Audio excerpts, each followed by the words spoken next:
सो hey guys, कैसे हो आप लोग।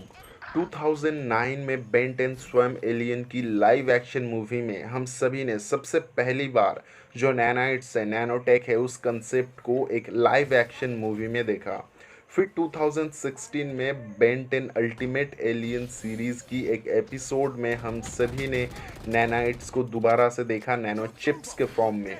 2018 में इसे और ज़्यादा अच्छे तरीके से देखा इन्फिनिटी वॉर में, जहाँ पे आयरन मैन ने यानी टोनी स्टार्क ने एक पूरा का पूरा सूट बनाया था जो नैनाइट्स या नैनो टेक पे बेस्ड था। फिर 2020 में एक मूवी आया ब्लड शॉट, जहाँ पे भी हम सभी ने नैनो टेक्स को देखा। तो यहाँ पे बहुत बार 2009 से 2020 तक हम लोगों ने कई बार नैनो टेक के बारे में लाइव एक्शन मूवी या एनिमेटेड सीरीज़ में देख लिए हैं। अब बात यहाँ पे निकल के आता है, क्या एक्चुअली में नैनोइट्स बनाए जा सकते हैं, ऐसी नैनो चिप्स को प्रोग्राम किया जा सकता है जो ऐसा कुछ फॉर्म कर सकते हैं, या फिर चलो छोड़ो ऐसा फॉर्म भी नहीं कर सकते, एटलीस्ट क्या ऐसे चिप्स बनाए जा सकते हैं जो किसी तरीके से इंसानों की कोई मदद कर सके या कोई काम इनसे करवाया जा सके। तो आज से नहीं, 2015 से इस चीज़ के ऊपर काम चल रहा था और अलग अलग क्षेत्रों में इन चीज़ों से अलग अलग चीज़ें हासिल की गई है। रिसेंटली बात करें तो 2018 सेकेंड मार्च को एक चाइनीज़ साइंटिस्ट, उनका नाम मैं प्रोनाउंस नहीं कर सकता, कॉमन सी बात है, तो मैं क्या करता हूँ, मैं डिस्प्ले पे लिख देता हूँ, अगर आप पढ़ सकते हो तो पढ़ लो। तो इन्होंने दुनिया को बताया कि इन्होंने नैनोटेक से बनी हुई रोबोट्स बना लिए हैं और ये इतने छोटे हैं कि ये जीन्स पे जाके काम कर सकते हैं, यानी डीएनए लेवल पे काम कर सकते हैं। और इस तरीके की चीज़ों से एक नया मेडिसिन बनाया जा सकता है जिसे बायोमेडिकल या बायोमेडिसिन कहा जा रहा है। अब ये जो फॉर्म होते हैं नैनाइट्स के, इनको काम में लेते हुए बेसिकली कैंसर को ट्रीट किया जा सकता है और अच्छी तरीके से समझा जा सकता है। और आप समझ लीजिए, ये जो नैनोटेक है ये अगर प्रॉपरली डेवलप हो जाए तो कैंसर के खिलाफ इस्तेमाल होने वाला सबसे पहला दवाई होगा, क्योंकि कैंसर जो कि है वो सेल से शुरू होता है। अनस्टेबल सेल्स जाके कैंसर पैदा करते हैं, तो वहाँ पे ट्रीटमेंट करने के लिए बहुत बारीक चीज़ें चाहिए होती हैं। तो ऐसे में ऐसी रोबोट्स अगर हम फॉर्म कर सके जो खुद इतने छोटे हो गए कि डीएनए लेवल पे काम कर सके, तो वैसे रोबोट्स के लिए सेल्स को रिपेयर करना या जो सड़ी हुई सेल्स हैं उनको हटा देना कोई बड़ी बात नहीं होगी। ये जो नैनो चिप्स या नैनो टेक है, इसको इस्तेमाल में लेते हुए कई सारी चीज़ें फ्यूचर में शायद हम देख सके, लेकिन अभी की बात किया जाए तो इसका एक और इस्तेमाल किया जा सकता है एज ए मेडिसिन के रूप में। छोटे छोटे, बहुत ही छोटे छोटे कैप्सूल्स बनाए जा सकते हैं और इस कॉन्सेप्ट के ऊपर काम भी चल रहा है।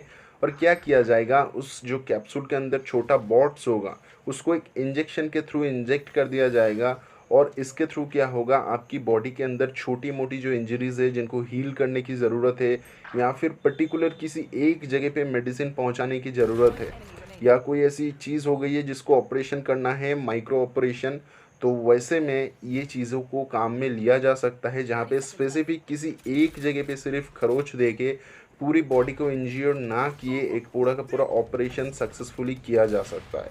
तब सोच सकते हो, समझ सकते हो कि आने वाले टाइम में ये जो नैनाइट्स है, जो माइक्रोबॉट्स है, ये किस तरीके से मेडिकल फील्ड को इफ़ेक्ट करेगा। अब बात करें कैसे सूट फॉर्म्स किए जा सकते हैं ह्यूमन बॉडी की, बॉडी में ब्लड की जगह सिर्फ नैनाइट्स डाल दें, जिसकी वजह से पूरी बॉडी को रिफॉर्म कर देगा, ब्लास्ट में अगर बॉडी अलग अलग भी हो जाए तो भी उसको जोड़ देगा। तो ऐसा नहीं हो सकता, क्योंकि फ़िल्म और रियल लाइफ काफ़ी अलग होता है। फ़िल्म पूरी की पूरी एंटरटेन के लिए बनाया जाता है। फिर भी मैं आपको थोड़ा सा समझा दूँ, सोच लीजिए अगर नैनाइट्स ऐसा काम भी करते हैं तो नैनाइट्स काफ़ी छोटे छोटे होंगे और उनको पावर सप्लाई की ज़रूरत होगा। तो ऐसा तो नहीं है कि ह्यूमन अपने शरीर के थ्रू पावर दे सके उन लोगों को। अगर ऐसा होगा तो शॉक की वजह से हम मर जाएंगे, हमारा ब्रेन फेलियर हो जाएगा। तो ऐसा नहीं हो सकता, और उन चीज़ों को कंटिन्यूसली पावर देने के लिए कुछ ना कुछ डिवाइसेस तो बनाना ही पड़ेगा, तब जाके शायद ऐसा पॉसिबल हो कि नैनाइट्स हर एक चीज़ को रिफॉर्म कर दें। तो आज के लिए ये पॉसिबल नहीं। बात करें सूट की, तो अगर किसी तरीके से नैनाइट्स को ऐसे डिज़ाइन भी कर लिया गया जिससे उनसे एक सूट को फॉर्म करवाया जा सकता है, तो भी वो सूट कुछ खास नहीं कर पाएगा या उतना मजबूत नहीं होगा कि वो किसी चीज़ को रोक दे। ब्लास्ट को तो छोड़ दीजिए, कोई भारी पत्थर वत्थर फेंक के मार देगा तो भी वो टूट जाएगा। क्योंकि जो बॉट्स होंगे वो काफ़ी छोटे-छोटे होंगे, काफ़ी छोटे-छोटे माइक्रो लेवल में रोबोट्स होंगे, तो वो उतना ज़्यादा प्रेशर को हैंडल नहीं कर पाएगा। इस चीज़ को समझने के लिए ये समझ लीजिए कि एक चींटी अपने वज़न से ज़्यादा 6 गुना ज़्यादा वज़न तो उठा सकता है, लेकिन 100 चींटी मिलके भी एक पत्थर को अगर आप उसके ऊपर फेंक दोगे तो उससे बच नहीं सकता। तो ये चीज़ कुछ इसी तरीके से काम करेगा। यानी एक पत्थर जब आप फेंकोगे तो उनके अंदर बहुत ही छोटे-छोटे सर्किट्स होगा, जो जल जाएगा, वो टूट जाएगा। तो अगर फ्यूचर में ऐसा पॉसिबल भी हुआ कि नैनोटेक से किसी तरीके की सूट को फॉर्म करवाया गया, तो भी उसको ठोस या इतना मजबूत बनाना पॉसिबल नहीं हो सकेगा शायद, जिससे वो लड़ाई वगैरह की चीज़ों में कुछ ख़ास काम में आए। लेकिन हाँ, उनको शायद फ़ोल्ड किया जा सके या कुछ ख़ास हिस्सों पे नैनाइट्स का इस्तेमाल किया जा सके, जैसे कि हेलमेट्स में, कि ऐसी कुछ इस्तेमाल किया जा सके जिससे कि कुछ मदद मिले। लेकिन पूरी तरीके से नैनाइट पे डिपेंडेंट एक सूट शायद आज की डेट पे नहीं बनाया जा सकता, और शायद फ्यूचर में भी पॉसिबल हो ना हो पता नहीं, लेकिन आज की डेट पे तो पॉसिबल नहीं लगता। इस बारे में आप क्या सोचते हो ज़रूर बताइएगा। और आज की वीडियो को यहीं पे अंत करते हैं। वीडियो अच्छा लगा होगा तो एक लाइक ज़रूर कीजिएगा, अपने दोस्तों के साथ बांट दीजिए ताकि उनको भी पता लगे नैनोइट्स के बारे में, कि एक्चुअली में नैनोइट्स जो कि है हमारी दुनिया में एग्जिस्ट करने लग गए हैं, उस लेवल पे नहीं लेकिन दूसरी किसी काम के लिए उसको इस्तेमाल किया जा रहा है। साथ ही साथ एक लाइक तो कर ही सकते हो वीडियो को, और इस चैनल को सब्सक्राइब कर लो। बहुत सारे लोग हैं जो वीडियो देखते हैं चले जाते हैं, सब्सक्राइब नहीं करते हैं, तो प्लीज़ सब्सक्राइब कर लीजिए, थोड़ा मदद मेरा भी हो जाएगा, और ऐसे इन्फॉर्मेटिव वीडियोस जब भी मैं डालूँगा आप सबसे पहले देख पाएंगे। आज के लिए इतना ही, गुड बाय।